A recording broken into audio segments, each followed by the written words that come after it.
Bonjour et bienvenue à tous sur la chaîne Tintin et O. Je me présente, je m'appelle Vincent. J'ai créé cette chaîne pour vous parler et vous présenter les BD de Tintin dans leur version originale. Je ne vais pas vous présenter le plus célèbre héros de la planète. On sait que Tintin est la bande dessinée la plus collectionnée dans le monde. Je ne vais pas non plus vous présenter son créateur Hergé. Voilà. Vous avez des tonnes de livres et d'encyclopédies pour vous détailler tout ça. On va parler ici seulement des BD de la collection. On va donc commencer par Tintin et les Picaros. Il s'agit du 23e et dernier album complet sorti, on va dire, des aventures de Tintin et réalisé par Hergé. Il a été tiré, je crois, à plus d'1 million d'exemplaires.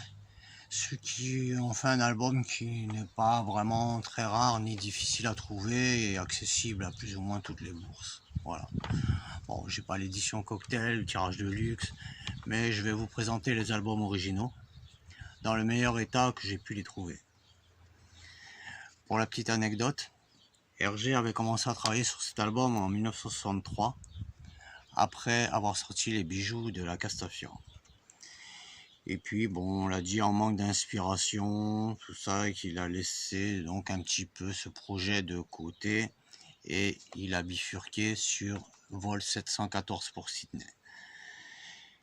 Et puis quelques années plus tard, il s'est remis à bosser sur cet album de Tintin qui au départ devait s'appeler Tintin et les Bigotudos. Et puis finalement, il a fini par s'appeler Tintin et les Picaros. Voilà. Alors cette aventure marque le retour de Tintin au San Théodoros, longtemps après l'oreille cassée. On retrouve aussi les personnages, le capitaine Haddock, le professeur Tournesol, les Dupont, Bianca Castafiore. On notera aussi que Tintin abandonne son pantalon de golf pour faire cette aventure en jean. Voilà. Alors, je vais vous montrer les albums. Voilà. Le premier, Tintin et les Picaros, édition originale de 1976. Alors, comme on peut le voir, il y avait 24 traductions au tout départ. Voilà. Ici, nous avons les 24 traductions. Bon, alors comme je vous disais, l'album il n'est pas vraiment difficile à trouver. Il a été réédité après avec 27 traductions. D'accord? Voilà. Donc il y a une version avec une page 22 bis. Hergé s'était trompé dans la numérotation de ces pages et il avait fait une page en plus. Du coup, la page en plus a été proposée. Elle était autocollante et on pouvait au choix soit la laisser volante, soit la coller. L'exemplaire que j'ai récupéré, la page 22 bis, je sais pas si on la voit bien là, voilà, la page 22 bis, et ben elle a été collée. C'est un papier autocollant, hein. Et au dos, voilà, il y a un petit peu le mot d'explication, hein, comme quoi on nous explique que c'était entièrement terminé lorsqu'à notre grande surprise, il a été constaté qu'une erreur de numérotage s'était produite et que la version originale totalisait 63 pages.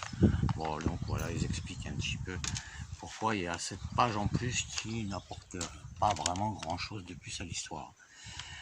Bon, donc les autres albums qui n'ont pas page, c'est pas dramatique. Voilà. Voilà ce qu'on pouvait dire pour cette page 22 bis. Alors, on a donc la version qui est elle aussi de 1976 avec les 27 traductions ici. Voilà. Ici, nous avons 27 traductions. Voilà. Donc, à noter aussi que ce sont les premiers 4e plats comme ceci. Donc, c'était les plats numérotés C. On a...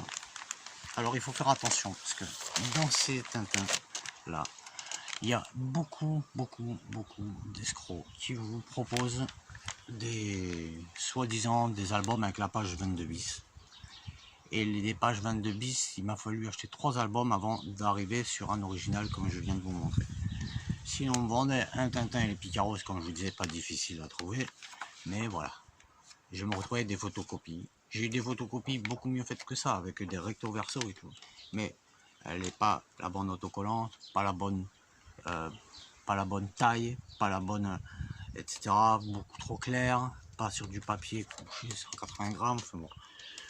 Voilà, quoi. Faites attention parce que une Néo comme ça vaut pas non plus des millions. Alors on a tendance à mettre un peu plus parce que on croit acheter la page 22 bis et on tombe souvent sur des escrocs. Alors il vaut mieux acheter, voir ce qu'on achète, ou alors que si on connaît la personne à qui on achète, on est habitué, on achète déjà à ces personnes, on a acheté déjà d'autres exemplaires de Tintin ou autres.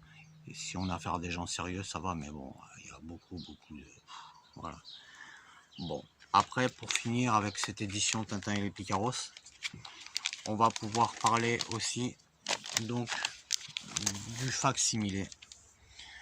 Je sais pas si cet album a vraiment bon, il est neuf et scellé, je l'ai pas ouvert, celui-là il est de 2007, c'est le dernier qui a été sorti, on va dire, de la collection originale. Je ne sais pas s'il a un réel grand intérêt du fait que il est pas rare à trouver, donc bon, aussi si on veut les avoir tous, les facsimilés, voilà, il fait partie de la collection des facsimilés, voilà.